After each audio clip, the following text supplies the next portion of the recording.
दीपक सिंह जी, पंडित जी लोग लिट्टी चोखा क्या खाए और बैठक क्या कर दिए, हंगामा बरप गया और चेतावनी आ गई। प्रदेश अध्यक्ष पंकज चौधरी की तरफ से लेटर थमा दिया गया। अब खैर वो तो ही जाने क्यों लेटर थमाया, लेकिन जहाँ तक मेरी जानकारी मामला है, ये युद्ध की शुरुआत थी। हो सकता है उस युद्ध के लड़ाई में वो खुद को न दिखना चाहते हों, इसलिए उन्होंने लेटर दे दिया।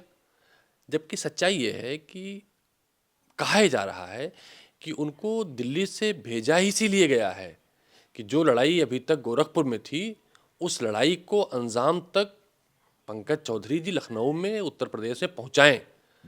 तो मुझे लगता है उसी जो संदेश था भारतीय जनता पार्टी में, या जो गुस्सा रहा होगा, क्योंकि सरकार में उन्हें लगा होगा जो बैठक किए थे कि उनकी सहभागिता नहीं है, उनकी सुनवाई नहीं हो रही है, अधिकारी तंत्र उनको घास नहीं डाल रहा है, तो वो बैठे होंगे। लेकिन उनके पीछे किसी न किसी का हाथ तो रहा होगा, जिस तरह से पंकज चौधरी जी के ऊपर दिल्ली के एक बहुत बड़े नेता का हाथ है।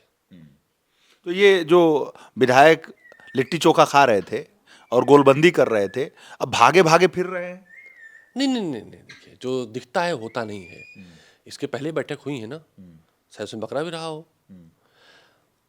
तो ये भागे भागे नहीं फिरते, जो दिखता है वो होता नहीं है।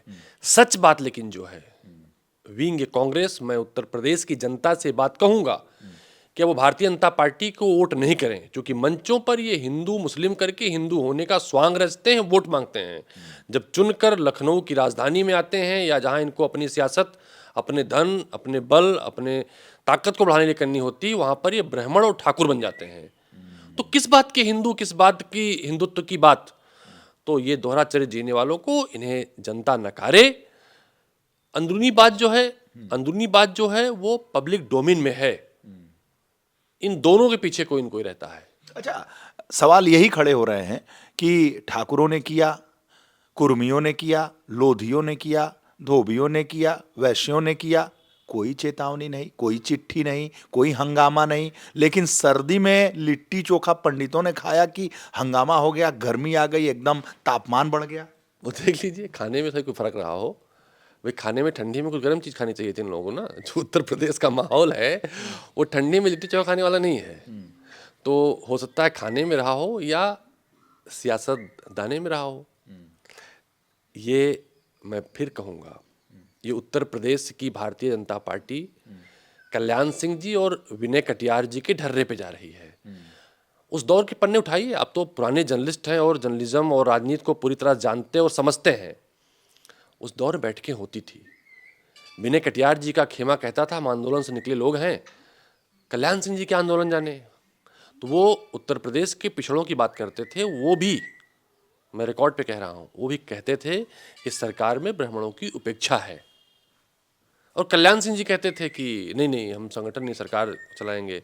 उनके ऊपर आरोप लगते थे कि ये लोधी पॉलिटिक्स को डेवलप कर रहे हैं और अधिकारी तंत्र सरकार चला रहा है।